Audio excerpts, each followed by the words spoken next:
Welcome to the Wired to Hunt podcast, your guide to the whitetail woods.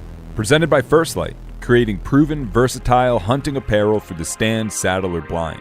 First Light, go further, stay longer. And now, your host, Mark Kenyon.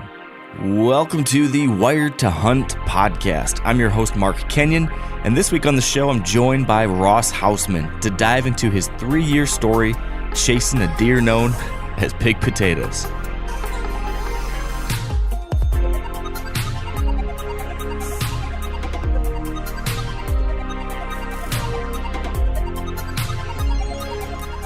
All right, welcome to the Wired to Hunt podcast brought to you by First Light. And we have got a special episode for you today because we are wrapping up our Big Buck Breakdown month where we've talked to hunters from across the country about, hunts after one specific deer, like really special hunts for really special deer where the hunter kind of went mad, obsessing over an animal, trying to figure him out, going through all the ups and downs. And we've had some really good stories so far, but tonight's story is one that I am I'm particularly invested in this story because it's one of my good buddies who I've, been following along with this story for years now through all these ups and downs on almost a daily basis. Our guest today is the one and only Ross Hausmann, longtime friend and someone who's been within the Wired Hunt community for a long time. Folks should know you, Ross, so welcome back to the show, my friend, and thanks for being willing to spill the beans on this story. Thanks for begging me to be on here, Mark. And you must have ran out of guests, I guess. I'm getting desperate. And the one condition you had to come on the show is that you needed your security blanket to help you out. We've got Josh Furter-Hilliard here, buddy. Thanks for coming on as co-host. Dude, that's really funny because my wife said the same thing. She goes, "What are you, like Ross's security blanket?" I need somebody to hold my hand here. No, happy to be here. Thanks for having me too. Appreciate it. So the idea here, you guys don't listen to my podcast at all, so you don't know what I've been doing this month. But what I've been doing is trying to get into the nitty gritty of these stories. Talk to folks who've been on these, multiple year sagas after an animal, learning them, studying them, trying to figure them out, going into that year, really giving it all.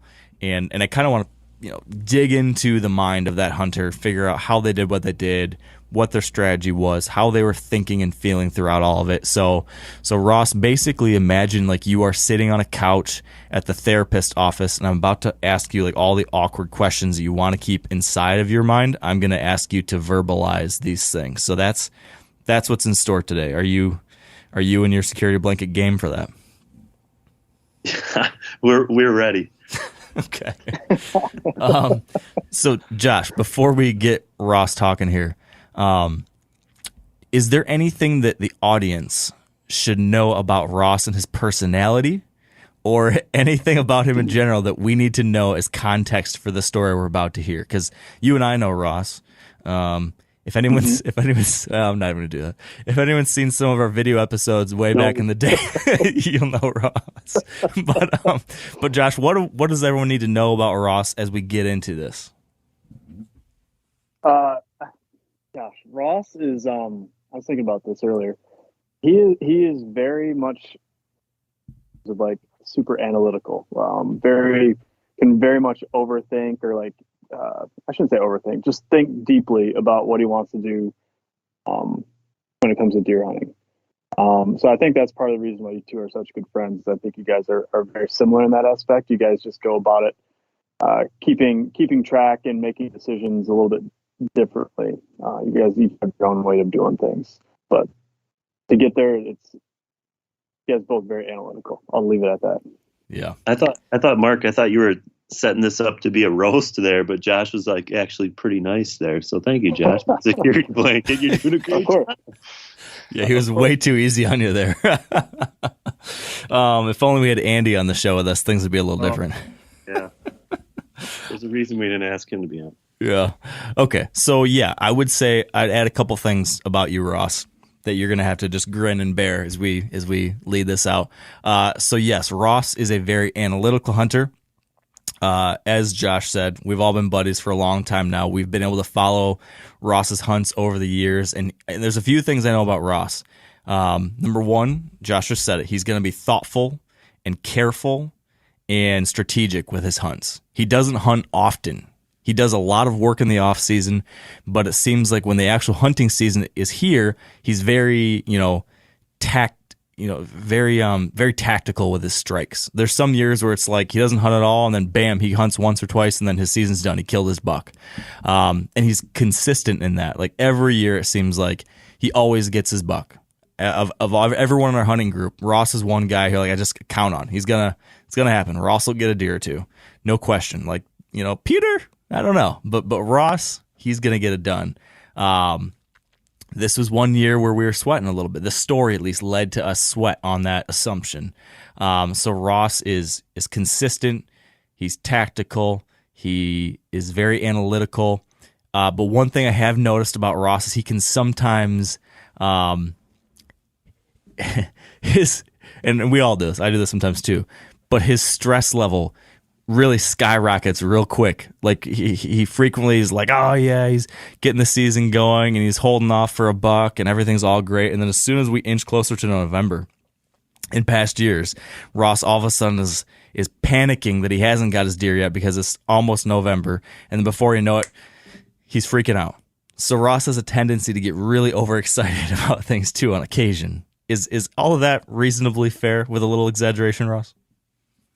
It's very exaggerated. Yes. Yeah, very much so. No, I used to get more stressed out like that. Now I don't know, the last few years, I think I've been way more chill. I don't get worked up like I used to, I think this last few years, I don't know, it's just a deer at the end of the day, but I do get a little stressed out, but I don't let things bother me anymore. I just try to have fun and enjoy it for what it is and enjoy the time out there. But I do still get a little stressed out. Now you, on the other hand, you have not come around to being more chill. You are the one that is always stressed out and always freaking out. So hey, fun season was better. Yeah. Fun season was better. So, all right. So let's get into this story that I think paints a picture of probably how you've evolved, and I think presented you some interesting challenges to kind of work through the stuff we're talking about right here. So this buck that I want to talk about today, you named him Big Potatoes, right? BP. I don't who. Before we did this, I was trying to think of when we came up with that name or how that even happened. Did I name him that, or did we all name him that? I can't remember. One of it, he had like 3 names: Big Potatoes. G2 was another name. My son named him Lighty.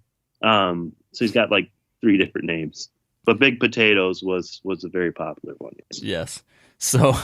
So with that name in mind, can you describe for us what this buck looked like? Can you paint a picture for us of this deer, how he got his name, or how he stood out to you when you tell us what he looked like now, so we're picturing like the end result, but then give me any other context as far as when you first discovered him too. So this year, he's just a really giant framed buck. He's a mainframe 10-pointer. He had a little kicker off his right G2. So he's got those like decently sized G2s. I don't remember, maybe they're like 9 or 10 inches, but then they're a little shorter than the G3. So he's got that short G2, longer G3, and then good G4 kind of look to him, and over 20 inches wide. Just a giant frame buck when you see him. The first year I got eyes on him or got pictures was 2020. I'm sure he was around before that, but you know how they are when they're like 2 years old or so. It's hard to kind of know what deer's what after that, unless there's some defining characteristics. But that first year I got a picture, and it was just one of those deer that you're just like, oh, that's going to be a really nice buck. Years past, I would have loved to shoot him at that time. That first year, he was probably a mid 140s 10. And any other year, I would have, in the past, I would have loved to shoot him. But it was just one of those bucks when you look at him and he's got these really long G3s and he's super young. I think I'm guessing he was 3 that year, he had 10-inch G3s already. in I think like 10-inch twos or something like that. So it's just like, wow, this buck is going to be special. And at that point, I don't know what his name was at that point. I don't even know if he had really a name. My neighbor buddy, we'll call him Golden Boy. He named him G2, and that kind of stuck with throughout too.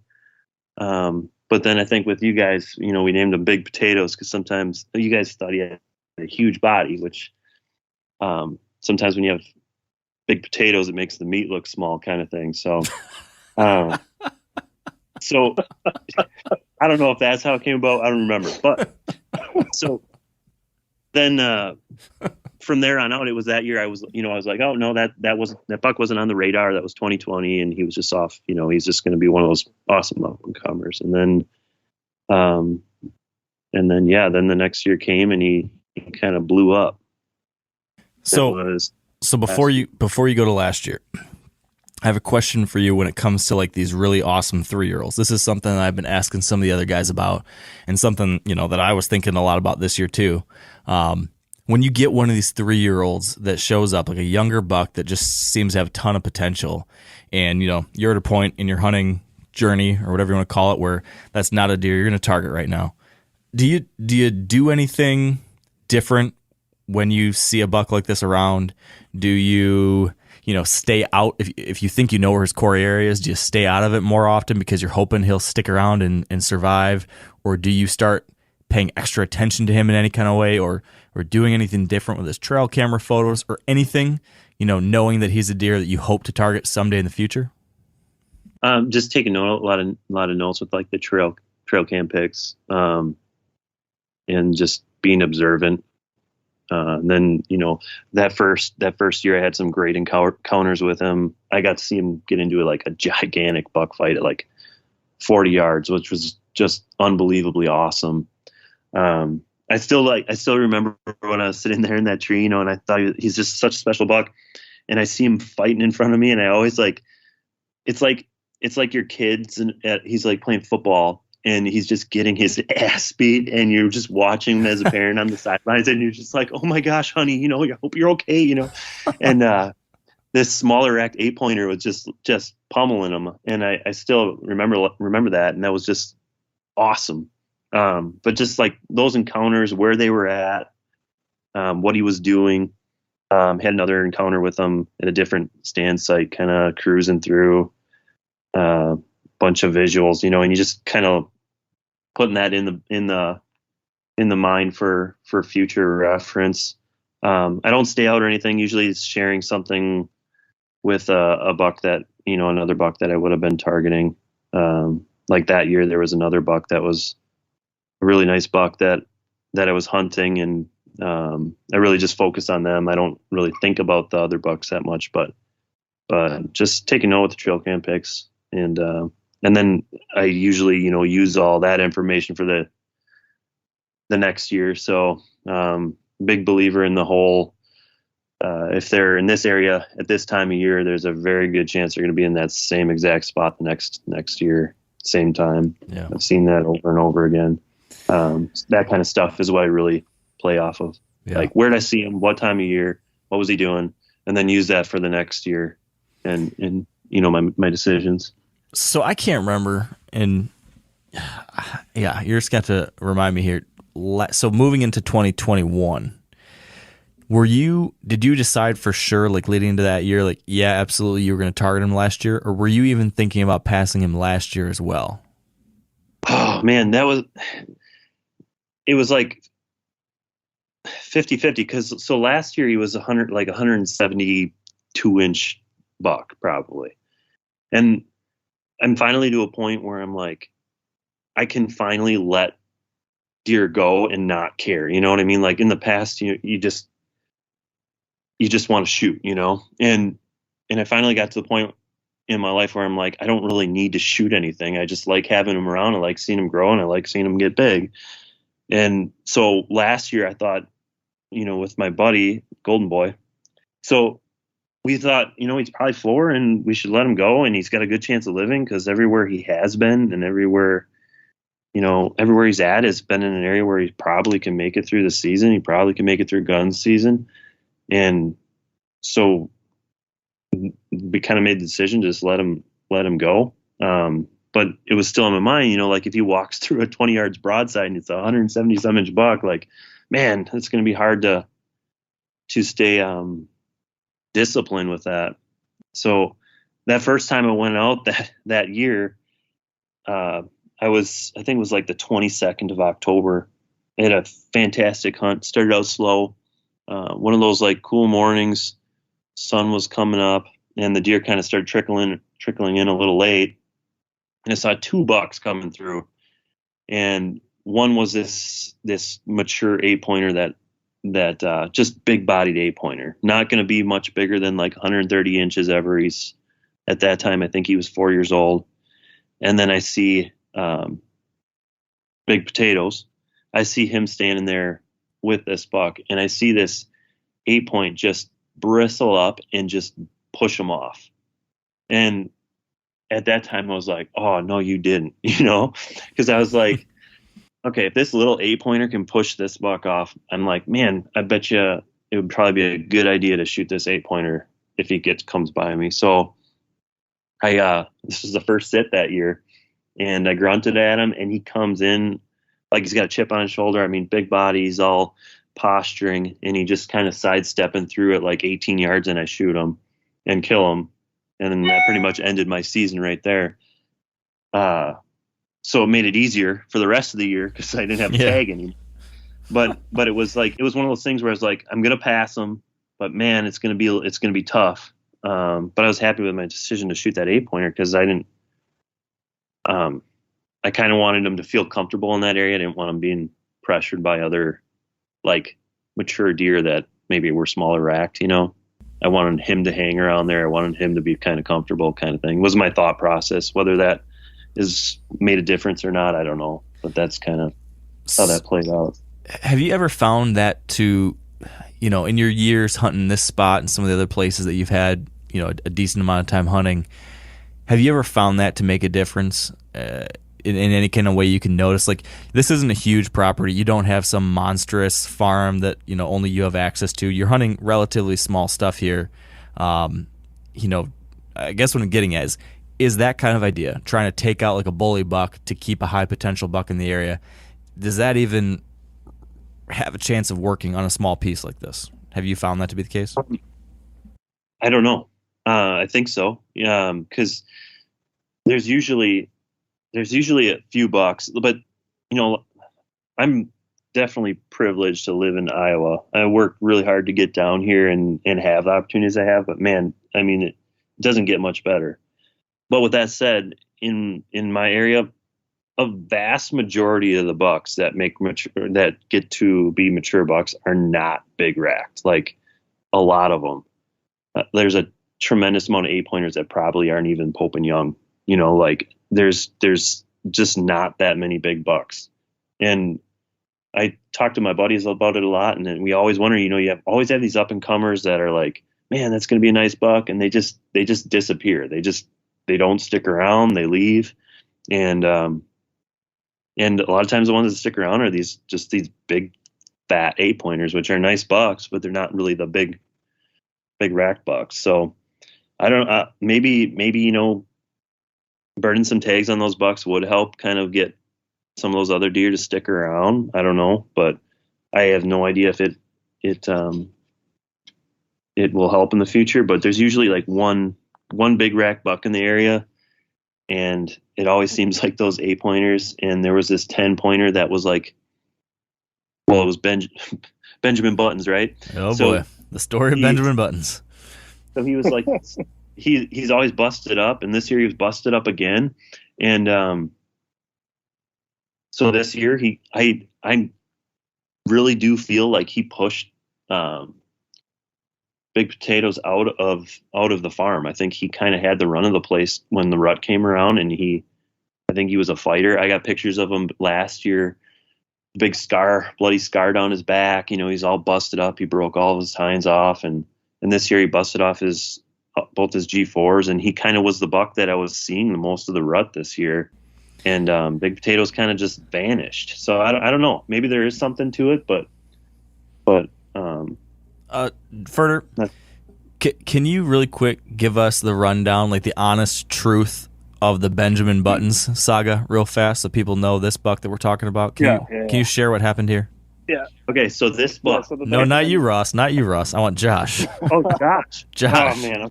Josh, let's hear. the Benjamin Buttons buck. So, gosh, we got to go way back here. So, our other buddy is out there shed hunting, or you guys are out there shed hunting one year, and you found a side of this buck, I believe, right? Yeah. Or at least that you think it was that. Oh, and you guys were convinced that this deer was 2.5. And by looking at the shed, it's hard to tell, but by the size of the antler, you're probably right. But man, Ross sends this trail camera photo following year, and this thing looks like he's about to tip over of old age. I mean, he's all of 5.5, giant rack, big fat body, sway belt. I mean, he looks like an old buck. And they're trying to say, these guys out in Iowa are trying to pull the wool over our eyes and say it's 3.5. I just didn't believe them. And I don't think any in our kind of little group chat buddies believed them. And so I can't remember who came up with the name, but the story of like the movie of Benjamin Buttons, where the guy gets old and he's born old and he looks younger as he gets older. That's kind of the story of this buck, that he looks super old, even though I think at the end of the story, I think he actually was young last year. Well, he does not look young. He didn't look young last year. No. I don't believe. No. I just have a really hard time believing he was 3.5. But so let me tell the true story here. Yes. So he was 3.5, and he was 160 inches, and you guys are wrong. Well, I don't know, but he got killed this year, right? Yeah, he did. So last year he was awesome. Like, he had deep splits. He had huge stickers off his bases. Like, when you see him, you're like, oh my God, this buck is going to be like a once in a lifetime buck if he continues to have all this trash. And he's like, and then at the time, I thought he was 3.5. Maybe he was older, but I thought he was 3.5. And he was one of those bucks that was just busted all up by the end of the year. And then this year, he was on the farm again, but he like got smaller. He went from 160 inches to probably a 130 inch 10-pointer. Like, lost his split tines, lost his stickers. And I'm 100% positive it's him, because he has a very specific shaped rack that was the same head, same facial, kind of like he's got that unique look to him. So it's almost like when those like 6 or 7 year old bucks start going downhill. Yeah. Oh man, no. So we all thought you were nuts. It was a bad growing year. There's something to it. It was like a late spring, and it just seemed like the deer just didn't really put much antler on this year, at least around here. And Ross, if I remember right, he was not. You guys were going to give him the pass last year, right? Like, you were not going to shoot him. No, last year we weren't going to shoot him. Yeah, and we all thought you were nuts. Yeah. Yeah, no, I was like, the goal was like, oh man, can you imagine if this buck and Big Potatoes make it one more year? You'd have two Boone and Crockett bucks running around on the same farms. Like, how often does that happen? You know? I remember you floating those pictures around throughout the season last year, and we're all getting excited and dreaming about 2022 and all that stuff. And so that's what I really want to talk about now is, going into last year, you were, going to try to pass these bucks. You end up seeing BP the first night or first morning, whatever that was, but you shoot the bully 8, and now you're basically done. So I'm curious what you did from there. But I guess as I'm saying this, there's one thing we didn't cover before getting this, which is trying to get like a lay of the land. So can you describe a little bit for us, like, what's this kind of area this buck's living in? Like what kind of habitat is it? What's it look like? What's the kind of stuff he was living in? That kind of thing would help us kind of, I think, envision what you'll discuss next. Yeah, so there's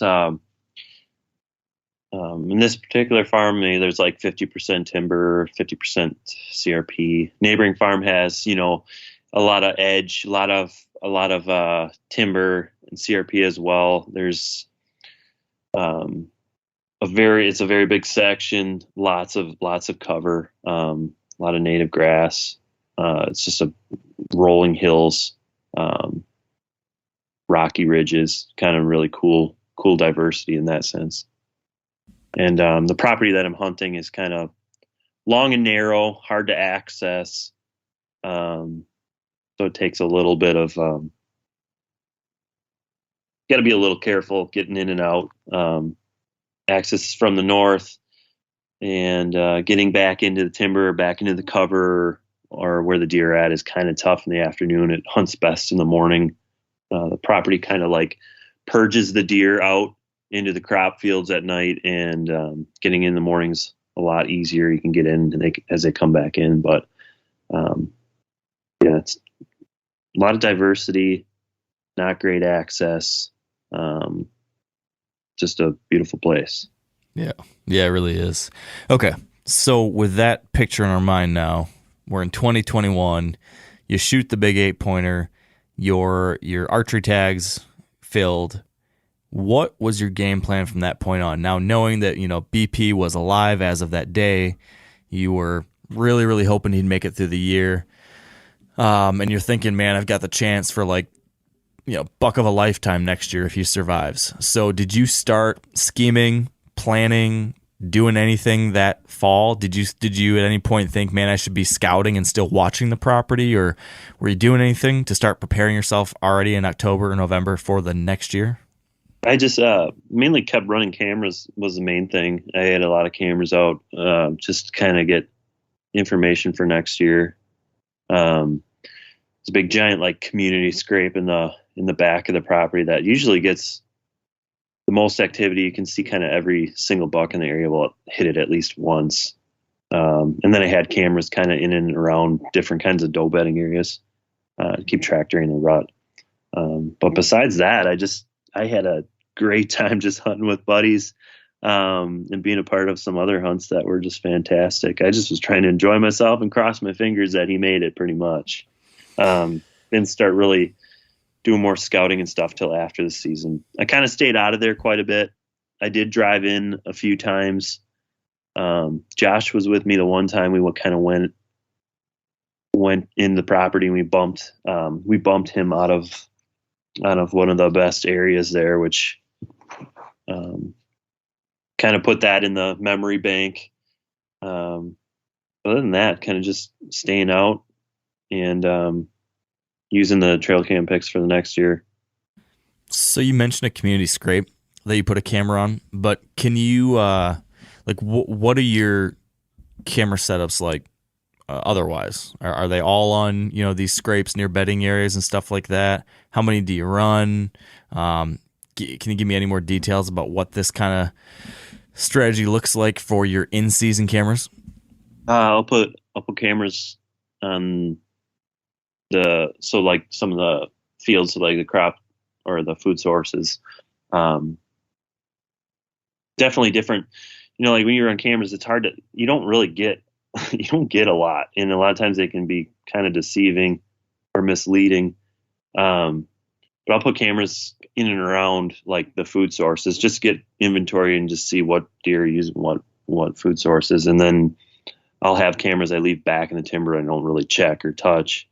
The one in that scrape, it's just a good one to know what the heck's going on and what's kind of around. If I have to check that one, I usually drive back. I just drive the truck all the way back in there and check it. I feel like that's probably the least invasive, just because of all the farming and stuff that goes on. And then some other cameras I'll leave kind of in and around doe bedding areas, just to get an idea of what's going on every rut, and where all the bucks are at. Let's see. So, and there's some kind of really good in and outs of the property and pinch points where you can catch a lot of deer kind of in and around I have a food plot in there, and in the back. Like I'll have cameras I can check that are easy in and out, cell cams, and then some other cams I'll just leave up and don't bother with until after the season or later on.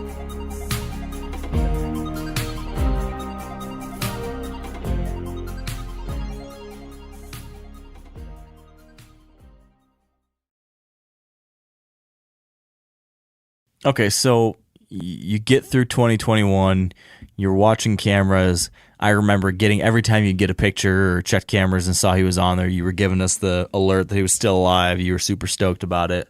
When you got into, well, I guess before I ask any more, Josh, is there anything else you feel like we need to cover or we should know about BP in this hunt before we get to like this year? Is there anything I'm forgetting about last year as we were talking about this with Ross and different things he was talking about? Do you feel like we have it covered? I think pretty well covered. One thing I'd ask you, Ross, is, you don't have to be too specific here, but can you talk a little bit about like neighboring pressure and kind of your overall feelings on getting bucks to the next age class? Have you had some pretty good success with that over the years? And kind of like, what does that look like in your mind and feeling good about letting bucks go? It seems like it changes. It seems like it changes every year. It used to be a tremendous amount of pressure, and then it went to pretty much no pressure. So this last year when we decided to let him go, there was not much pressure. The gun pressure was like minimal. There's a few guys that hunt a neighboring property that had a pretty good chance of getting them, and that was about it. They hunted the shotgun season, and he was coming in and out of theirs at that time. So for some reason he kind of makes a switch. He made a switch. He did it last year and he did it this year, and come around December he kind of moved a little bit and he starts hanging out in the neighbors, and then he comes over to feed. So for a while there, I mean, my butt was puckering during shotgun season. I was not very optimistic. I thought they legitimately had a good crack at him, and fortunately they didn't have any luck. But besides them, and besides that one season there really was minimal pressure. Now this year was a different story, but compared to other places and what other guys go through, I mean, he had a really good chance of making it last year, and it worked out. So what about sheds? Ooh.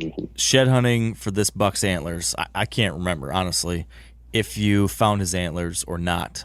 So what did your shed hunting strategy look like? And I guess more generally, what does it usually look like when there's like a buck, like the big one you're really after? Do you shed hunt this property or any property more when there's a deer like that? Do you have a different take? Do you start sooner or later or anything different at all? I guess I'm curious about that general question, and then what you specifically did with this deer those 2-3 years that you knew about him. My main goal for his sheds was to find them while they were like really in good shape still.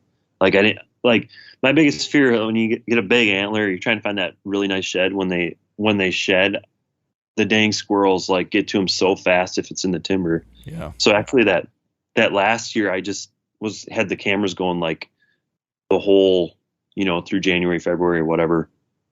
And so I wanted to try to get a picture. And then as soon as I recognized he dropped them, then I was going to go look. And he shed, I got a picture of him actually coming into the property, and he was lost one side. And I think I had a picture of him going out that previous night. So I knew, okay, he's like within a reasonable distance. He either dropped it where I'm at or somewhere where I can look. And then of course, right after that, I never got any pictures of him with antlers the next day. He's got like a real identifiable, like couple little tiny scars on his muzzle, and he has a different look to his face. Like, so when you see him, you just know it's him, whether he has antlers or not. And so I was running those cameras like crazy. I got those pictures. And then once I knew he shed, I didn't care anything else. I didn't care about any other deer. I just wanted to go look around for those antlers. And so I walked and walked and walked and walked, and I had a really hard time finding them. And then luckily after, I don't know, I spent quite a while, put on a lot of miles, and I finally found that antler in some CRP. But usually, like shed hunting, I'm just like, I run cameras like I do for deer hunting, just trying to see where deer are at, and then also get an idea when they're dropping, pretty much. Do you have any guess, or could you give us like an estimate, like how many days you shed hunt a year? I used to shed hunt a lot more. Now I'm just kind of, I don't know. I'm a lot more laid back with all this stuff. Like I used to go out all the time. Now I'm just kind of like, I'd rather just have a good time with buddies and kids, and and wait for those couple weekends all together. You know what I mean? Like I used to go all the time. I used to walk the same stuff over and over and over and over again, every weekend. But then having a son now and all this other stuff makes it a little different, Yeah, it changes things. So what you're trying to say is that now you're going to start saving your properties for me and Josh to come walk?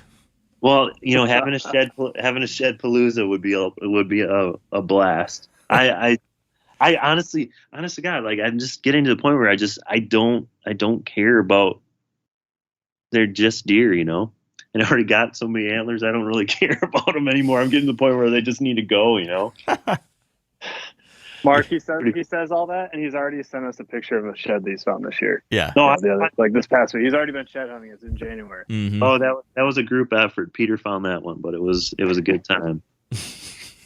All right. So you checked trail cameras obsessively till you saw it dropped. You worked the fields and the timber, and did you have any, when it came to those shed walks when you're looking for his antlers, were you like covering specific spots extra hard, or do you literally grid search this property, like cover every square inch, regardless of what kind of habitat it is? What led to finding that antler? Total grid search. Like I knew where he was at during the day. I knew where he was feeding, and then it's just like I just broke it down, just walked everything. That's usually for shed hunting. You want to find deer, and then you just want to look at everything, like not wasting your time on stuff that's like low odds, just finding the high probability, high traffic stuff, and then just walking the crap out of it, pretty much is what I do. Yep. Okay. Makes sense. So then that leads me to, you said something right there that's interesting, which is like you knew where he was at during the day, you knew where he was feeding, you kind of had a lot of his pattern dialed in. So now it's 2022, you find his antler, and you're saying you know all this stuff. So like, what did you know? Can you describe for me what you had learned by that point, having, observed him and studied him for 2 years now, like keeping tabs on him being like a high priority deer? You have 2 years worth of camera photos. You have 2 years worth of observations. You have 2 years worth of shed hunting for him and scouting your property and all that kind of stuff. Leading into the 2022 hunting season, if you and I were like sitting, drinking a beer at the table, and I said, all right, man, tell me everything you think you know about this deer. Like, show me on a map. What do you know about him during the season? What do you think he's doing?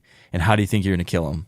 What would you have told me before the season as far as, your plan for that stuff and what you knew? So it vastly changed. Like what he was doing this year was completely different than last year. But what I thought I knew is what I thought he was going to be a homebody. I didn't think he was going anywhere. I pretty much, just from running cameras and seeing him, I knew about as far west as he went, because my buddy, like, he has never gotten a picture of him except for in summer. He has like a really defined home range going to the west, and then I knew exactly where he goes to the east. And he's spending so much time where I was at that, I thought it was a done deal as long as I was patient and waited for the right opportunity to go hunt him. I was confident he was going to be he was going to be in my food plot and the first week of October. I think I would have told you, Mark, I would have been like, if I get a cold front that first week of October and I get the right wind, I'll have a really good crack at him. And then if I didn't get him that early October, towards the latter part of October, I knew I probably would get a second opportunity before he goes rutting, which that's always hit or miss. That's all. It gets a lot of luck involved when it gets to the rut. But I thought I knew enough about him where, Mark, I bet you I could have bet money I was going to kill him in the beginning of October. And I almost did. So was that based off of historical pattern, like what he did the year prior or year before that? Yeah. Just, what I've seen, and then also cameras. So let's see, last year he was in my plot that beginning of October, first time he shows up, daylight. I think it was like, it was the first or second, and he was there for that first week, and then he kind of changed it up again, and then he'd be there in the middle of the night here and there throughout the middle of October, no daylight stuff, and then he'd turn on again towards the end of October that last week. So speaking of that food plot, then what was the habitat stuff you've done? You mentioned you planned a food plot. I know you've done some other stuff there too. What work have you done here on this property? So the access is terrible. So like one of the main goals is to be able to hunt up front more and not have to go deep into the woods. That way I can hunt more with better access and kind of be a little more undetected, and then it'll hunt a little bigger too. But towards the front, there's a cedar thicket. There's some good cover. There's some good doe in there, and there's some like kind of that wasted land. A lot of the brome grass and all that stuff. And so I don't know. It was 6 years ago I started an orchard there, and then this year was the first year I got quite a few apples, and then I also put in maybe like a third acre of radishes. Put in some oats, rye, radishes, winter peas, and then have some clover. And then that's my main hunting kind of for evening October sets. Early October mainly. Okay. So you've got this high level of confidence that if you've got the right conditions, you'll kill him on the food early in October. If not that, he'll be in there late October. You have cameras scattered around the property on scrapes and some different little pinch points and things. You have some of those are standard cameras, some of those are cell. You've got these historical patterns. You've got the habitat. What was going on in your mind leading into opening day? And season opens October 1st, where you're at. Were you, September 30th, were you like, I'm hunting tomorrow, I'm going to kill him? Or, what was it looking like when those early October days were showing up on the forecast and you're sitting there thinking about whether or not you can do this the way you wanted to? What did that strategy end up looking like?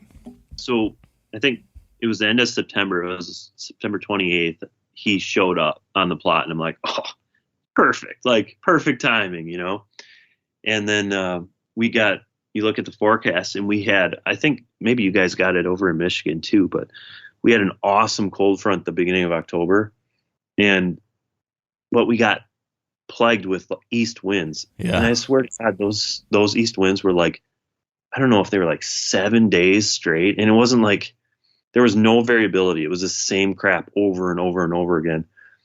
And I unfortunately wasn't able to hunt that spot that first weekend because I just cannot make an east wind work there. I could have run and gun and picked a tree and tried to make it work, but just having so many does around coming in there, I just felt like it was too big of a gamble.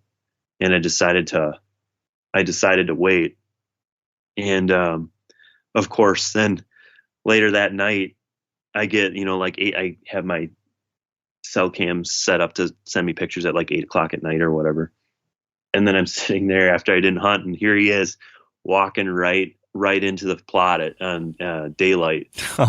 And I'm like, dang it. I just knew, like, I knew he was going to be there, and I could have probably taken a crack and tried to hang and hunt to make that east wind work. But man, there's so many does would have been coming from directly kind of downwind that just one would have just blew it up. So I had to live with that decision. But man, that was kind of hard not hunting that cold front on that spot.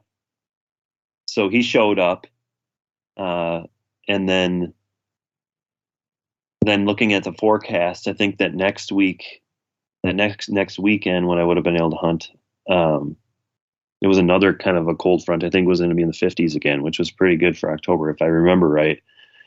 And I had one of those, like, I mean, I was so confident. My heart was like racing while I was sitting in that stand. I think it was like the 7th, October 7th. And I remember I was sitting in the stand. I got this awesome cedar that I have stand hung up in. I can hunt pretty much any westerly wind. And then most of the deer are going to come from my south and then straight from the west. And I remember getting up in that stand, and it was kind of one of these days. A really good friend of mine, you probably could call him a mentor, passed away that week, several days before. And it was like a whirlwind of like emotions, like everything you could possibly feel, you felt. It was just a horrible few days. And I was just like, man, I cannot wait to get in that tree. And I was like, not to kill that deer, but just to like sit there, and just like not think, or just to think about everything that happened the last few days. But when I got up in that tree, I was so confident. I don't know. Whenever you like visualize your hunt, or whenever you go in to sit in a spot, do you ever get like your heart going? Like, can you raise your heart rate and all that stuff, Mark, at all? Are you able to do that when you visualize stuff? Yeah. And like, I know those days, like, I love that feeling when you have like that absolute kill set where you go in with sky high confidence, and like, you're not just going in for a hunt. You're going in like knowing that everything is right. And those are my absolute favorite hunts. I love that feeling. I mean, I was so pumped. I finally had a time to just go decompress after everything that happened. But I mean, I felt so confident. It felt like that buck was like walking in. Like, that's the feeling I felt. Like, I was so I don't know. I was gonna manifest that stuff. I was like, man, it's gonna happen. It's gonna be awesome. It's gonna be like a tribute buck. It's gonna be fantastic. And I remember sitting there, conditions were perfect. And all of a sudden I'm just sitting there, it's quiet and just like beautiful out, and pow! Right behind me. I jump, like, oh my gosh, that was so close. You're like, holy that was unbelievably close. Like, it just caught me off guard. I jumped out of my seat, and I'm looking around, and you're like ducking your head, like, what in the world? And so the neighbor was actually target shooting. I didn't even hear him drive in, surprisingly. And he was probably like, I don't know, he's probably like 100 yards behind me, and he just started target shooting right there. I'm like, oh my gosh, you got to be kidding me. I remember this now.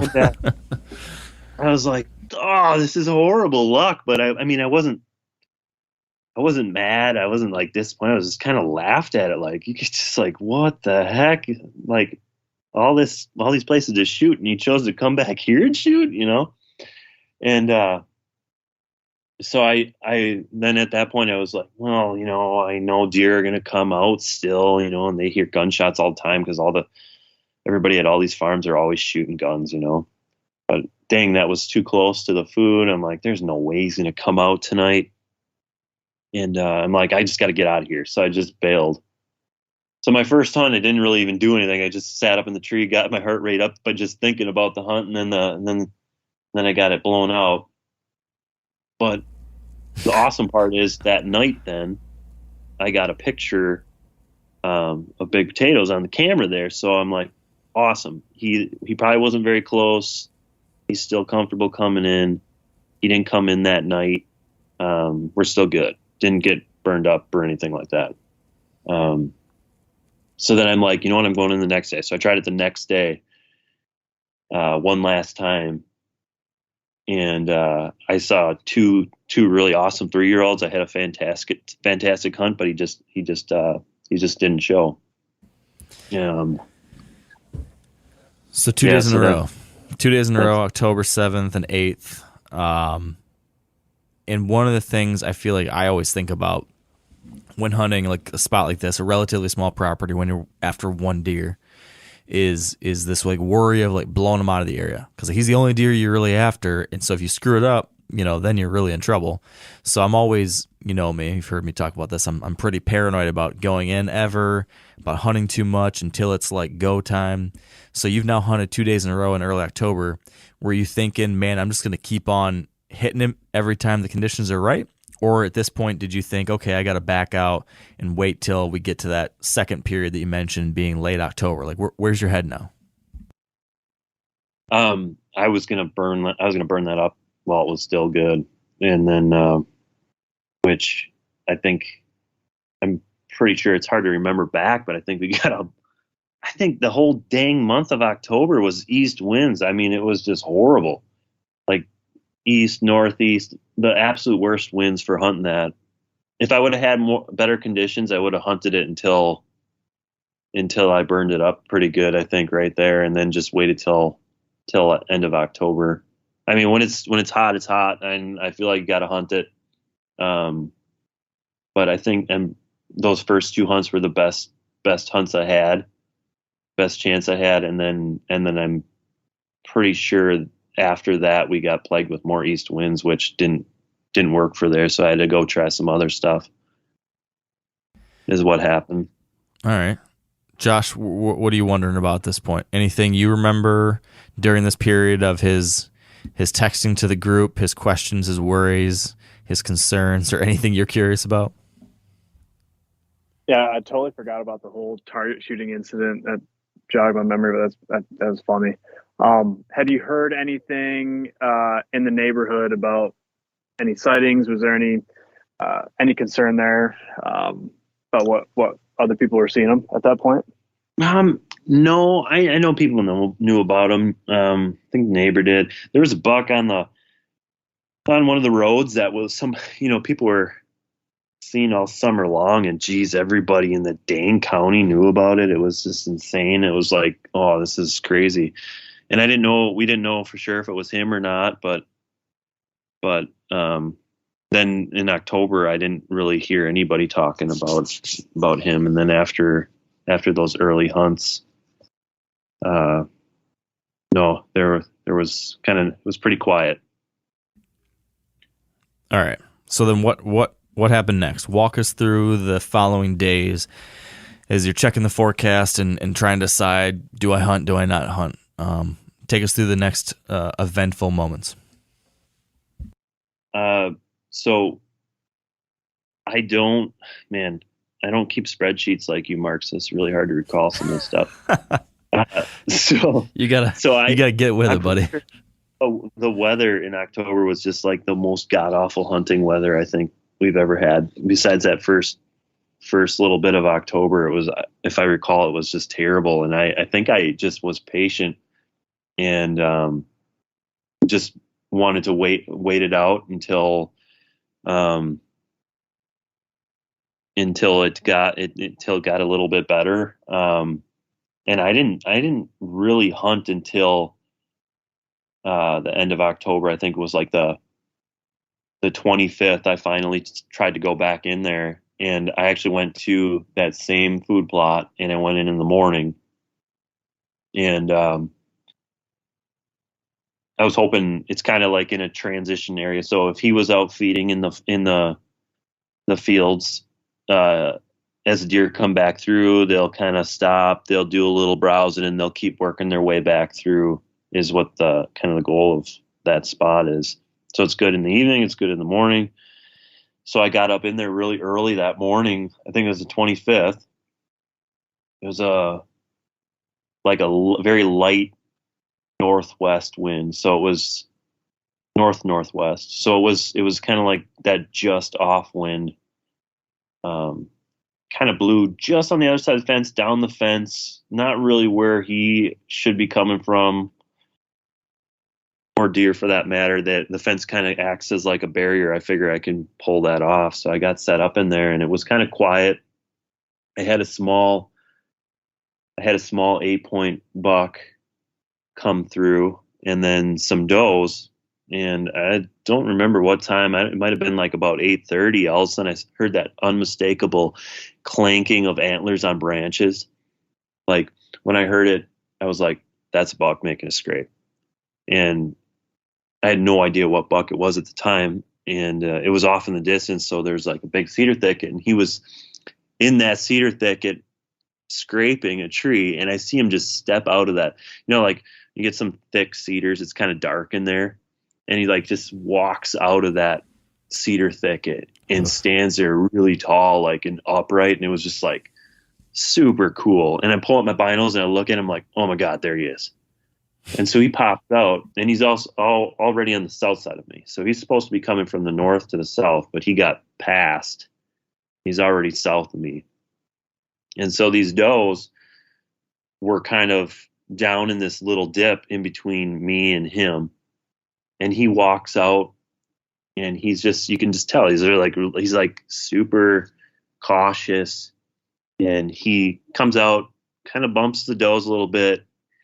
And when he turns and starts going down that dip, when I lose him, I'm like, oh man, he's coming. He's on his way to the food plot right now. And so at that point, I'm like kind of getting myself ready. And he walks right up to that fence that is directly south of me. And I have that wind blowing kind of down that fence, just off wind. Like it's good, and it will if it stays consistent. And he walks up to the food plot. I see him stand up there. He stands there for what seems like 10 minutes. You know how those big bucks do. They can just stand like statues for a long time and just like assess everything. Before you go any further, sorry, but I want to get a quick look inside your mind in this moment. You've got this giant deer standing just on the edge of the plot, about to walk into a spot you can get a shot at him. You've been watching this deer for 3 years. You essentially passed on him the year prior as a booner. I'm assuming that's the biggest deer you've ever passed. So there's like tons of pressure and excitement and craziness leading into this moment. You've killed a lot of deer over your life, but I also know that you've had some buck fever things over the course of your hunting life, just like me. So how were you handling this moment of truth? Like in your mind, as this is coming together and you're realizing he's about to step into position, how were you feeling? Did you feel good in that moment? Were you locked in? What were you telling yourself? What was happening in between the ears? So when he first stepped out, I think I had that initial like adrenaline rush, and then as he started once he committed, it's like, it's really exciting. And then it kind of calmed down. When I knew he was getting closer, then I was kind of trying to get into like a mantra of, like pick a spot, slow it down kind of thing, because a lot of times I think I rush and just trying to keep repeating, like, slow it down, pick a spot, slow it down, is kind of what I was trying to get my head ready for. So trying to get that mantra going. And as he came out, he just tucked himself up against that fence, like tight, like it was like, why, what is he doing? But he just his side was like brushing up against that barbed wire. It's like he was trying to get every little ounce of scent out of that food plot before he committed. And he stood there up tight against that fence at like 25 yards while I was kind of talking myself through it. And at this point, I'm like, man, this thing, I knew in my mind, I knew 100% I was going to get an opportunity, that I was going to get a shot. And he stopped at that fence. And I was telling myself, like, slow it down, pick a spot. And I was trying to stay calm. And then he started making a little scrape. I'm like, and that wind's just an off wind, you know, you don't want him sticking around in one spot for too long. And I was like, oh man, just hurry up, you know. He was just taking his time, tucked up against that fence. And then I felt that like unmistakable little gust of wind that you can get on your face sometimes that just makes your hair stand up when it happens. And I felt that, and I knew like instantly I knew it was over, because there was that little tiny gust, and he was at 25 yards. I didn't have a shot at him. It was too thick through the cedar. And if he had kept on his path, I would have probably got like a 15-yard broadside shot. It would have been just perfect. But right when that wind gusted, took literally like 1 second, and he caught my wind, and he just bolted out of there and just bounded out of sight. So that was my first encounter with him this year. So now what? What were you feeling? Did you feel like you were screwed? Did you feel like not a huge deal, I'll get another shot later? I mean, how did that affect your morale and then your strategy? I just knew I wasn't going to be sitting there much more anytime soon, is kind of what I thought. And when I sat down, I just kind of sat down. I kind of just laughed. I was like, oh man, that was awesome. But oh well, you know, there's just so many things that have to come together when you deer hunt, you know. Like if he didn't make that scrape, I would have shot him. You know, so many little things have to work out. And like the absolute worst time to get a gust of wind, it didn't do that all morning, and it was just right at that moment. And I kind of just was like, oh, I guess it just wasn't meant to be. It wasn't supposed to happen. Awesome encounter. Like, it was great that I got to see him. But then I was like, well, shoot, now what am I going to do? You know, how long is this buck going to avoid this area specifically? Or this stand? Is this stand burnt up? Like, where should I try next? Where is he going to want to be next? How is he going to skirt this food plot? How is he going to scent check it? That kind of stuff is kind of what I was thinking. So what'd you do? Then I hunted the crap out of that place, bouncing around. So for all of November, I just bounced around doe. So it kind of stung a little bit, because that end of October time is like the best time in my opinion. And then once November comes, it's just like a crapshoot. And when I had him smell me that day, it sucked a little bit. It stung a little bit. But then I just started bouncing around. I started hitting different kinds of different doe bedding areas, focused on, you know, stand sites that were based on wind and doe bedding areas, and I just never could catch up to him. I never saw him. He was around, but he just seemed like he kind of vacated. And I don't think it was because of obviously smelling me, because it smells people all the time, you know, but he just seemed like he rutted somewhere else. He kind of, I didn't get many pictures of him. I got a couple pictures right in the beginning of November. And then I had no pictures for 2 weeks, never saw him for 2 weeks. I think he showed up at the very north edge of the property, like that middle of November, like the 13th or something like that. Just one picture where he was clearly tending a doe kind of to the north, but he seemed like he just vacated the property, which, I mean, there was so many questions like, well, what the heck? Why did he move? Like, he rutted here the last 4 years or whatever, 5 years. Why did he suddenly make a change? That's always like those crazy questions you never have the answer to. And I didn't know if it was because of Benjamin Buttons or what, but he kind of left. He kind of left. He went northeast. I had a pretty good idea where he went. And I went and scouted some different stuff. I went and hunted a different area to see to shake it up and try it out, change it up. And the sign wasn't that great. I didn't get the vibe that he was really in there. I didn't really see much. I think I put all my eggs in the basket that he was going to be there the whole November, and he wasn't. So then I think I wasted way too many days thinking like, oh, if I just keep it going, eventually he's going to show up, and he just never did. And then but next thing you know, it's like he missed out on that early November, which is pretty good. And then they're locked down, and it just seems like I kind of didn't play November very well. If you, hindsight's 2020, obviously, but in retrospect, if you were to look back on that month, knowing kind of what you know now, would you have made any big change that you think could have changed your results at all for that month, or was it kind of out of your hands just because he just left and he was in places you couldn't hunt? I could hunt a little bit where he went, but I don't know. That the rut is so random. I just, it's hard.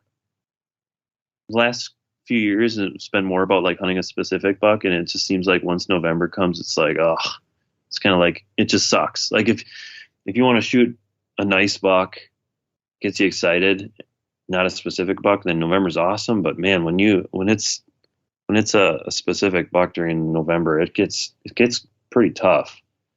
And I don't really know exactly what I would do differently. I think I would have probably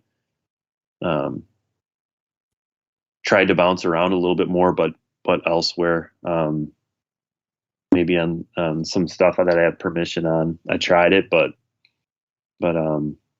yeah, I just being able to adapt like on the fly and know a little quicker when to change it up is what's the hardest part, I think, or know when to bail on what you're doing and make a change is kind of always hard, because it seems like if you take too long, then you're too late. So true. Hey, Ross, did you have like any point during that time period where you're after him and just did it like doubt start to creep in, or did you have any other encounters with any other deer? Like, man, I should just shoot that buck. This one, he's not going to show up. It's not going to happen.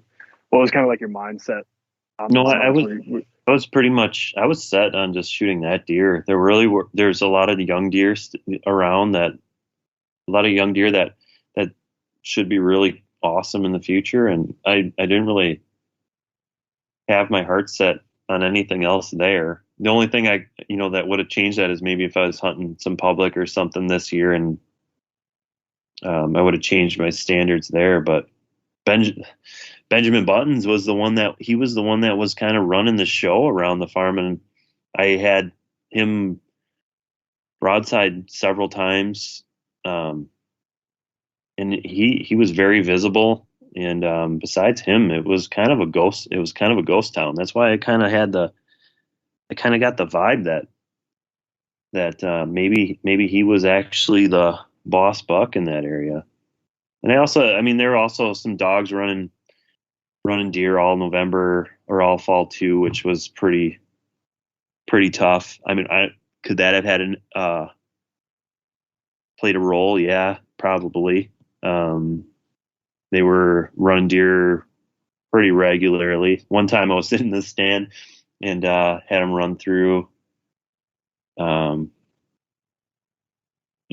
yeah, that could have changed it up too. But besides big potatoes, like there wasn't really anything else I wanted to shoot. So is gun season the next big event here then in the story? Is that what happens next? Yeah, hunted and never caught up with them, never saw them. So then gun season starts. And you were a hot mess, very stressed, very worried. It was very intense those first few days. I was like, oh man, there's gonna be some guys hunting, but what are the odds? Somebody gets them, not that good, right? Like it's not very good access. Like by the time these guys get in there, if they do their pushes or if they do their sitting, they're already blowing it up and winds out of the north and this and that. But geez, it was pretty intense the first couple days. Some people were hunting next door and they just pretty much I don't know what was going on. They walked in there and the story goes that must have jumped them and just I don't know, unloaded on him as he was running away. The rumor is the guy said, oh, it was 170 180 inch buck and I hit him, but I I followed blood to the fence, and then he crossed the fence, and then he didn't look anymore. So I was like, well, so, you hear that, and it's like, oh, there's only one 180-inch buck that's running around. There's not two. So it was kind of like, that sucks. First off, it's like, how do you hunt, never see the dang deer, and then somebody just walks in and then they jump them and start blasting at them? That's gun hunting for you, right? And then, of course, the deer is running away. And then who doesn't follow up on a deer that they wound, even though they cross the fence? Yeah. Let alone a 180. It's kind of like, why wouldn't you actually put a little effort into this? So there was like no closure there for a while. Like, I don't know, did he die? I have no idea. Did he live? Like, what happened? So there's like, there was like a lot of unknown. I know I messaged you guys. I was like, oh, he's dead. I just wrote him off. I was like, oh, that's over. And it wasn't like a bummer like, oh, I didn't get him. It was more like a bummer like, oh, no, you don't get to hunt him anymore, or he's not around, kind of thing,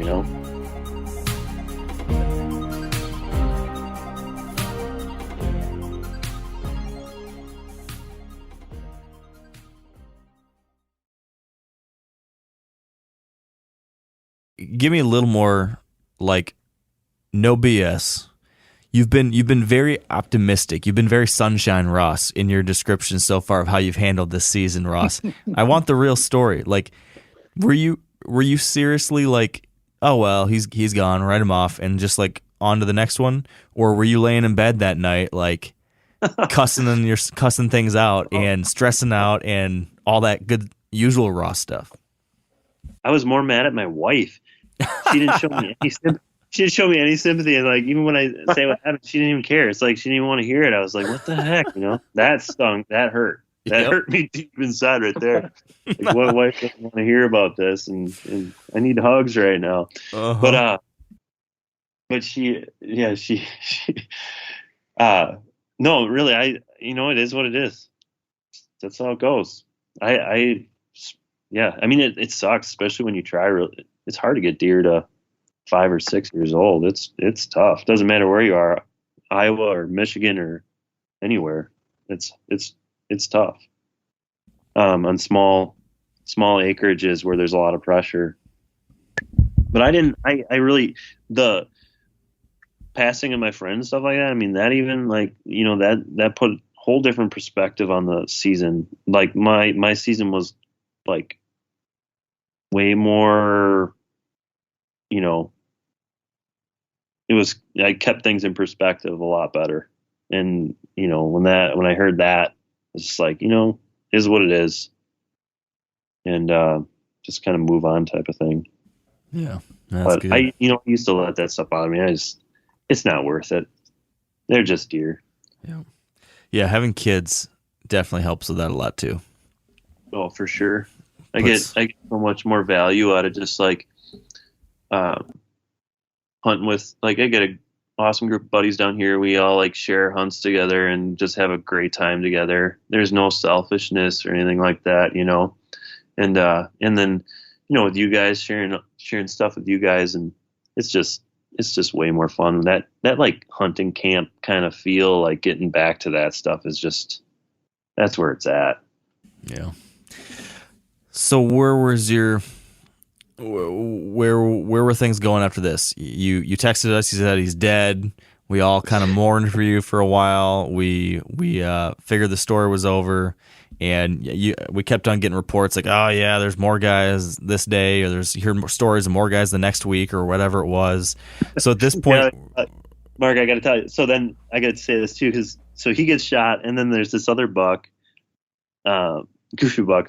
Awesome deer that I'm really hoping that can make it through. And then all of a sudden I get a text from the other neighbor. He's like, I just shot a buck. He's standing down there. And I'm like, well, did you hit him? He's like, I don't know. And he's like, I'm like, well, you're going to go check. And he's like, well, I'll go check after chores. And I'm like, oh my gosh, I thought both, I hate to say it's not what I mean, but I thought both bucks were like done, So then I'll be honest, then I started getting a little pouty after that. So okay. It was like the pressure was insane this year. It was like guys everywhere. But but after that, I put up some cameras. So last year he kind of shifted.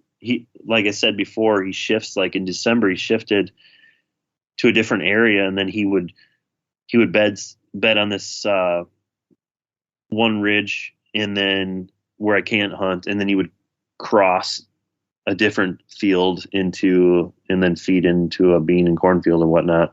So last year he did that. So then I'm like, well, I better put some cameras up. He crosses a road.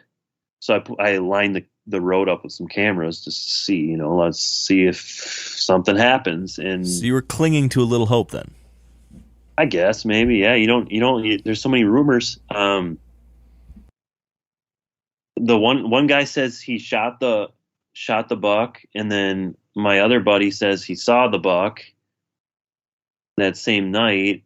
It's like, you just don't know, and there's no way of knowing. So I put cameras up along that road to try to see if, like, okay, if he did this last year, I'm going to see if I can get him at these fence crossing the road to come in this field to feed. And sure enough, I got a picture of that deer, just like one of those hazy, those pictures where they're like they're way in the background, you can barely see them, you got to zoom way in and you can just make them out, kind of picture. Yeah. And I'm like, wow. Like, I was like, oh my God, he's alive. I think I messaged you guys and my other buddies right away. I'm like, holy cow, I can't believe this deer is alive. Like, and how long after that, when you thought he got shot, how much time passed between those two things? 2 weeks. Wow. Yeah, so he was gone for 2 weeks, no sign, no nothing. And then he showed up close to the end of shotgun season. I think he showed up. It was like right before those last couple days of shotgun season, he showed up crossing the road in the dark. And that's when I knew. And you did you have a tag during this gun season or no? No buck tag. I got a late muzzleloader tag for the gun seasons. Gotcha. They're just sitting on the sideline watching all this happen. Yeah. Thinking why the heck didn't I get a shotgun tag? Everybody else is they're having a great time. Let me tell you. So he's back. He's alive. You confirmed he survived. Now it was time for, retool the system, rejigger the game plan. What was your new plan of attack? What'd you do? So right when I got that picture, I don't remember too long after that. I'm like, okay, now I got to prepare for muzzleloader. So I went on like a scouting mission right away. I did a big loop, checked some stuff out. Actually, you know what? Maybe I did this before I got the picture.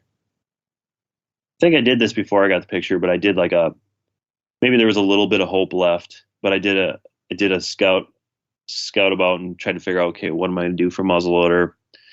I knew he was coming out of there. I had a pretty good idea how he exited the timber, and then I found like pretty good setup on a terrace, and I could shoot this bull where he would come out and cross, and it'd be, within 120 yards or something like that. And I found a really awesome setup, and I was pretty much, I sent you that picture. I don't know if you remember that picture because you were asking me about it. And that was the setup. I think I was really confident in it. I thought if he was alive, that's where I was going to get him. And then when I got this picture of him, I'm like, okay, this is gonna maybe happen again. And then sure enough, right where I was going to sit, somebody put up a pop-up blind right there. And I was like, oh my God, did somebody else see what I was thinking like was going to happen? Or, I was like, wow, somebody else knows maybe what I was thinking or what I knew or whatever. And yeah, there was a blind right there. I was like, oh geez, what am I going to do? So, yeah, then I kind of kept track of like the traffic going in there. It didn't seem like anybody was hunting it. So I'm like, well, you know what? If nobody's hunting it, I'm still going to go for it. But never really never really came about. Did Yeah, anything so- then? Did he show up on camera anymore before we get to like that Christmas time period, or was he? You got the ghost picture of him. You found this spot. You thought he could kill him, and then what? So I think I had that picture at the road there. I don't remember. I think it was Christmas time. We got that awesome cold front, and you guys got that too, didn't you? Yeah, mega storm, cold front came through, lots of snow. And it was one of those like, and it was like, oh man, it's falling on Christmas, and I'm like, dang it, because I'm not like, at that time Christmas we were going back to Wisconsin where I'm from. I'm not going to be able to hunt, this cold front. And a buddy of mine shot a buck during that. We had that like crazy wind. Deer were feeding like crazy. It was an awesome cold front. Oh, you know what, Mark? I just thought of something because I don't have my spreadsheet, so I can't come up with this stuff. Next time. So that we got that hazy picture of him crossing the road, and then the guys and I did like a loop around the around the section, just kind of seeing what was going on. And as we came back down the road, we saw him just after he crossed the road going into that field. So that was the second time. And he was just standing right off the road. So that was probably like 15 minutes after dark. And that was right before Christmas. Oh, wow. I don't think I remember hearing about that one. Yeah. So that was like that was the last day of gun season, I think. So he pretty much walked right past that pop-up line, and thankfully nobody was in it. And then he crossed the road that last 15 minutes, and we saw him there. I'm like, oh, this is perfect. Like, know exactly what he's doing, and he's here at a reasonable time. Like, I can catch him before dark in that spot. And then Christmas came, that cold front came, but I couldn't hunt it, which was like, oh man, I think I might miss out on this. So I went back to Wisconsin, and then of course I'm sitting there in Wisconsin, and at night, like 8 o'clock, I get my pictures, and then all of a sudden I see, oh my God, he showed up, and now he's in the property where I want him to be the whole time. He finally showed back up, and I think it was the 24th and the 25th I got pictures of him. So Christmas Eve and Christmas Day, and a couple daylight pictures. And I'm stuck in Wisconsin. Yeah, none of us understood why you didn't just hop in the truck, head to Iowa, right, and say, "See you, family." I mean, I was like, I was excited to get the pictures, but it was also like, oh man, I was like, man, I can't wait to get back. I think what did Christmas? I don't know if we came back on the 26th or whatever. But we had like a blizzard come through. It was like the 50-mile-an-hour wind or whatever. And so we get back, and I drive down the road and to hunt that first night. I think it was so it was the night of the 26th, I think. And I'm driving down. I got all this anticipation. I'm driving down the road, and I was going to make a game plan of what to do based on kind of the tracks that I saw. So I was driving real slow down the road, kind of checking for big tracks, checking for the traffic, and there were no tracks down the road at all. So where he was coming out of, he wasn't coming out of anymore. And I totally lucked out because that blizzard drifted in that whole roadside. So now where he was crossing, he couldn't cross anymore. It was big giant drifts. So once that blizzard came through, he started switching what he was doing. He wasn't coming out of that property anymore. He was coming out of the cedar thicket where I was at. So he had to kind of change it up. And so when I drove down that road, I'm like, okay, this is going to be perfect. I'm going to set up. Right before Christmas, I pulled out like one of those wagon blinds and got it set up. And I'm like, that night I was going to sit on the ground tucked into a cedar in the CRP And there's one trail that comes out of those cedars where generally late season, that's kind of how they'll exit. And I was going to sit on the ground. I was going to sit there, but it was just too dang cold. I'm like, I could do it, but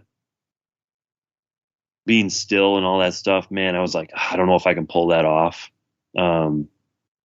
So I ended up going into that blind, and I sat there and I watched probably like 40 does pile out of where he had been, and he no showed. So then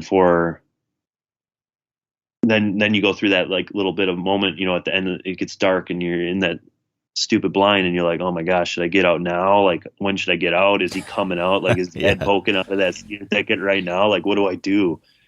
And but I just pretty much just made a run for it, as quick as I could get out of there. I know I blew up a few deer, but luckily I did not bump him.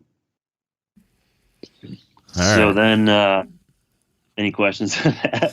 No, I feel like we're approaching the climax here. So work me through the final moments.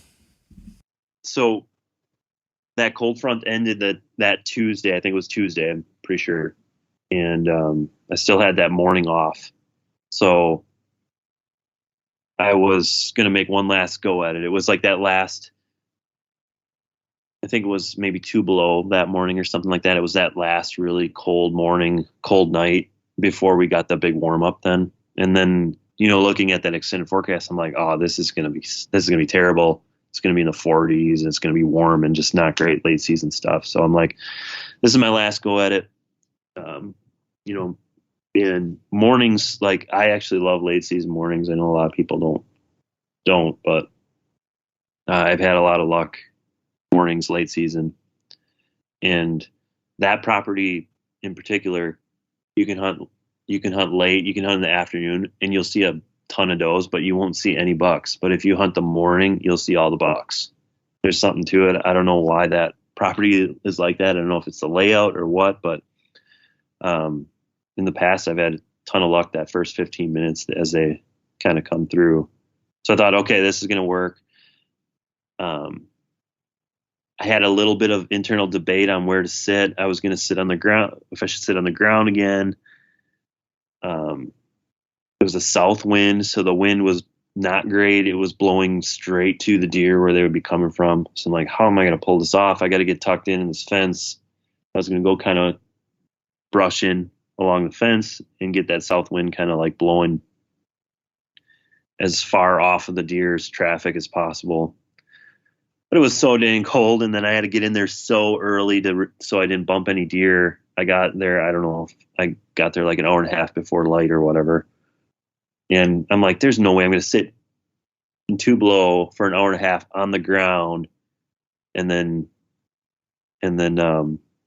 also, as the sun comes up and whatever, and then be still enough to the point where I'm going to be able to pull this off. So I'm like, screw it. I'm going to the blind. And I'm just going to button it up and cross my fingers that this south wind won't ruin this opportunity. And so I was sitting in the blind. So hold on, detail this blind a little bit more. When you say like the blind, is this like a sealed up box blind that's going to keep your wind in? Is this, detail that a little bit more for me. And then also, just again, I want to make sure I understand the setup here. This is like, correct me if I'm wrong here, but we're on like a CRP field that's in between the cedar thicket where you think you're bedded, and then there's like a cut cornfield on the other side of it. Is that right, that they're feeding in? Or is it the beans over on the other side? So I think actually in the neighbors, they have like up by their farmyard, they actually have like a lot of corn laying around and like feed and stuff like that. I think the deer actually go right up in there, right up into like the yard right there. And that's the north of me. And then to the south is the cedars. And I'm like right in between. So where I put that blind was to set me up for, a reasonable, like within 100-yard shot of any deer that is going to those cedars has to come through there pretty much. And that blind's like, it's on an old wagon. built out of pretty much scrap wood. It looks like a gingerbread house, pretty much. It's nothing fancy. And it's set up just right in between. But it's kind of sketchy because, I mean, getting in there in the morning, like you're risking bumping deer. But I just thought if I got in that thing early enough, I could maybe pull it off. And cool thing was I built that with the friend of mine that died too. And, I was sitting there and I was kind of going through that, like those early morning minutes where it's dark yet and you're just kind of thinking about stuff. And I was like, man, maybe this is where I was supposed to shoot this deer, is out of this blind, because I'm like, we built this blind together. I was thinking about that. We spent a whole summer building that blind. And he knew all about the deer, and that I was hunting them and stuff like that. And I was like, man, this is where I was supposed to shoot that deer.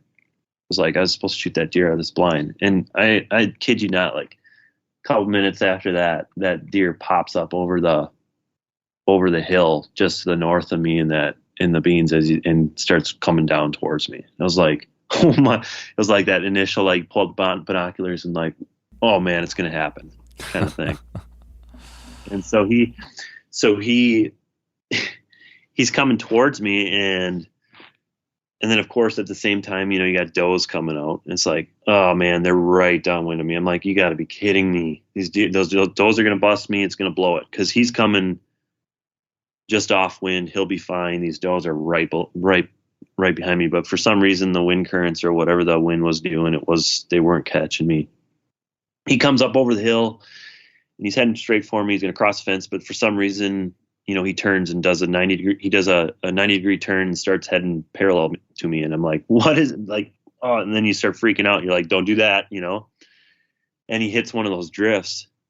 And so he stops, and then you can tell he's kind of thinking it through, and he turns around and he heads back to where he was. And then he finally finds a spot at the fence. And when he gets to that fence, you're just waiting. I don't know. We've all been to that point where a deer hits the fence and you're just waiting for him to cross. And once they cross and make that commitment, it's like it's go time kind of thing. That feeling you get with that. He's standing right at that fence, taking a while. And when he makes that commitment to jump and trots down, I'm like, it's happening. So at that time, I buttoned everything up. I opened up the one window. There's like a 2-track from the UTV, and there's a trail that comes up to that lane, and that's what I anticipated him coming up. So I got the gun set up right there, opened that window, and just waited pretty much. And I'm watching and watching. He comes down that hill and he goes down in this little dip and then he disappears. So at that point you're like, well, you don't know exactly what he's going to do. Is he going to change direction? Is he going to still come up this way? And it seemed like it was like 15 minutes. It seemed like an eternity. It was probably like 5 minutes, but it seemed like 15 minutes. And then I thought, oh my God, he skirted me. He went around me, or maybe smelled me. I wasn't sure. Then all of a sudden, you look through like CRP grass or native grass and stuff like that. When you see those like shadowy figures of deer coming through it, it's really cool. I get first glimpse and I'm like, oh, doe. Okay, there's does coming. He's going to be right behind these does. And then another one, you see the shadow coming, you're looking for a rack, and it's just a doe. Then a fawn. Then another doe. And I'm like, okay, this many deer coming up this trail, he's going to be right behind him. And then shortly after that, I get this other shadowy figure that you can just see the body kind of moving through all the grass. And then you just slowly see those tines kind of just pop up out of the grass, walking up the hill and kind of doing that bounce as he's walking. And it was just like unbelievable sight. It was just so amazing. And he walked up, and at this point he's at like 38 yards, and he quick kind of did a little bump the does off a little bit. And I murped him, of course. Got to do that. And then, and that's when I shot, and I just dumped him right there. And, at like 38 yards with the muzzleloader. So it was, pretty amazing. I think I would always prefer to shoot a buck the last day of, or towards the end of every season, everybody likes the hunt more the most. And was pretty happy that the way it ended. And probably the most meaningful buck I think I've ever shot for sure. And pretty awesome tribute to my friend of mine. And then also just all the memories behind it. It's going to be a pretty awesome thing to look at on the wall for the rest of my life. Yeah, that's for sure. And we all got to even, we tried to do a group video chat to see you walk up on him. Even got the video of the recovery and all that stuff. It was pretty cool to get to see it. Heck of a deer. What, Josh, what are your final questions on this hunt or this deer? Any final things in your mind? Well, it's kind of interesting, like thinking about you talking about the previous year. You had one hunt the previous year. It's on one, hunted one day in 2021, and then this had to have been probably one of your longest hunting seasons, right? I mean, you probably haven't had too many seasons. You've gone all year just grinding it out like you did. I guess, what did you learn in that one sit and the subsequent kind of scouting that you did last year? Was there anything that played into how you attacked this buck late season? The biggest thing was just knowing where he was coming out of along that road, and then kind of planning accordingly. I think the historical stuff is what I learned the most that helped me, be successful. I don't know. I mean, I would have hunted and maybe I would have saw him, but I don't know if I wouldn't have had those cameras in those areas to give me that confirmation. I don't know if I would have maybe made those same decisions, putting those cameras in those locations based on like the historical stuff. So then to kind of piggyback off of Josh's question there, just in general then, so not necessarily what did you learn from, your intel that led to you killing him, but if you were to zoom out even further and just look at this whole multi-year saga, is there any greater lesson about hunting that you've learned from this deer? Did this deer teach you anything that's going to help you kill the next one or 10 years from now or anything like that? Yeah, I think the main thing now I know like the historical stuff, like I know that plays a big role, but I think you just have to always expect change, or you have to always adapt, obviously. I don't know how many times you prepare for a season and nothing ever works out how you imagine it. It's always changing, and I think with this deer it's kind of like a good example of how things can change pretty quickly. I had those early opportunities, and then the rut was completely different than it had been, and with mature deer, they kind of, they'll change their routine very often, and you got to be able to do that too on the fly, and be on the go and not put all your eggs in one basket. Yeah, that is the truth. Hard to do when you get a plan in your mind and you think you've got them figured out, and then it all, the card table gets flipped over and you got to figure it all out in the moment. That is the fun of it, I guess, every year when you have to pick them all back together and piece it in place. Here's something I don't know if anything comes to mind, but you've mentioned a few times how meaningful this whole experience was, given your friend's involvement within it and losing him. Is there anything that you learned from your mentor over the years you guys got to know each other? And I know you guys spent a lot of quality time, and I think he was someone you looked up to. Did you learn anything from him that sticks with you now, that when you look up on that wall and see that deer next year or 10 years from now or 20 years from now, and your kids or your son comes back and you look at that deer, and will you look up there and see your friend and think of any lessons or stories or things he told you that will come to mind again? Yeah, I think that's an easy one. I think just being generous, most generous person I've ever met. I think that changed my perspective on the hunting in the last few years. Going from being like a solo kind of thing and like secretive and not wanting to let anybody know what about your deer or whatever, what you're hunting, to just embracing just like the friendships and the camaraderie and the people of it. I think he helped me change that. I went, there's a lot of awesome people out there.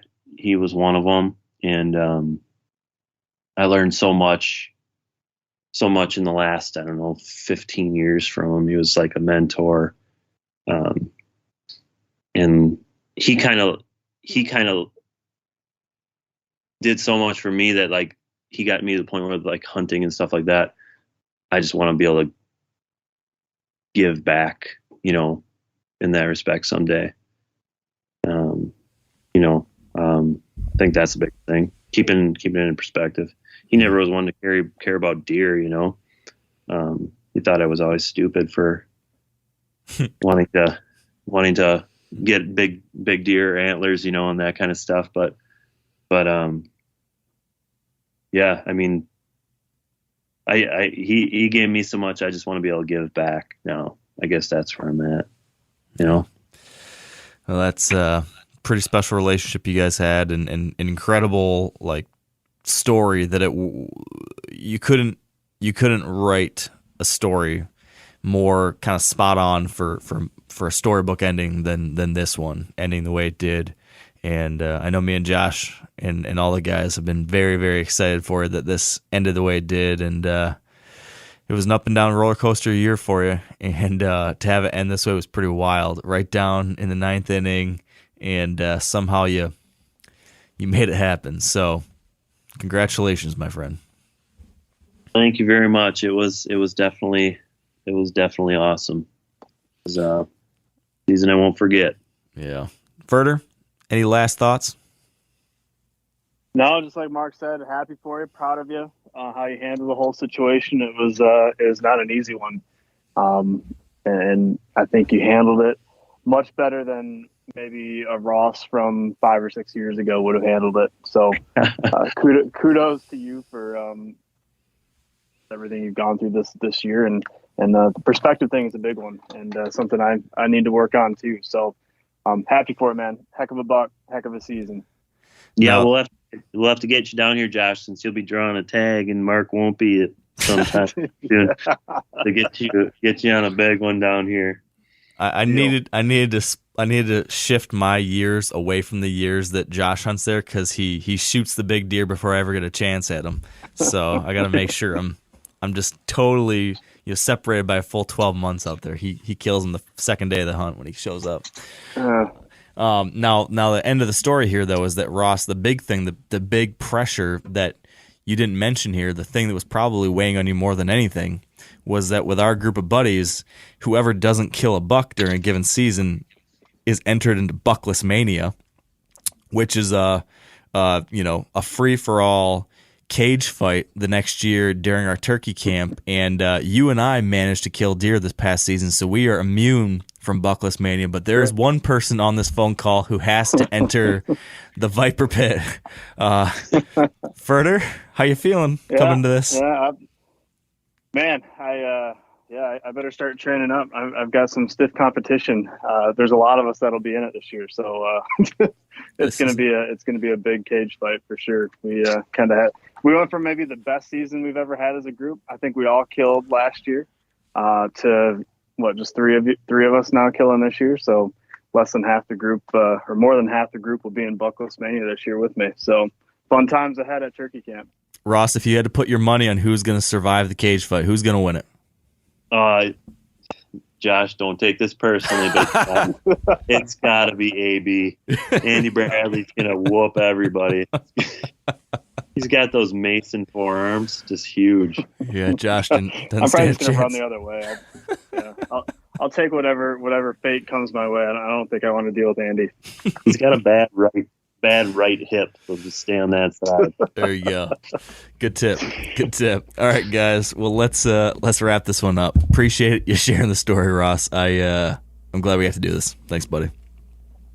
And that is a wrap. Thanks all for joining me for this one. Appreciate you following along. Hope you enjoyed this 1 month series of big buck stories as we try to learn from these specific deer, these very focused hunts of sorts. I certainly enjoyed the stories. Different kind of flavor for us to kick off the new year. And from here, we're going to dive into a new line of thinking. Stay tuned for a month of habitat management ideas, projects, tactics, and a whole lot more on that front. So if you've ever wanted to improve land for deer and deer hunting and other wildlife, you are going to want to stay tuned throughout the month of February. We've got a lot of good stuff coming up. So until then, thanks for listening and stay wired to hunt.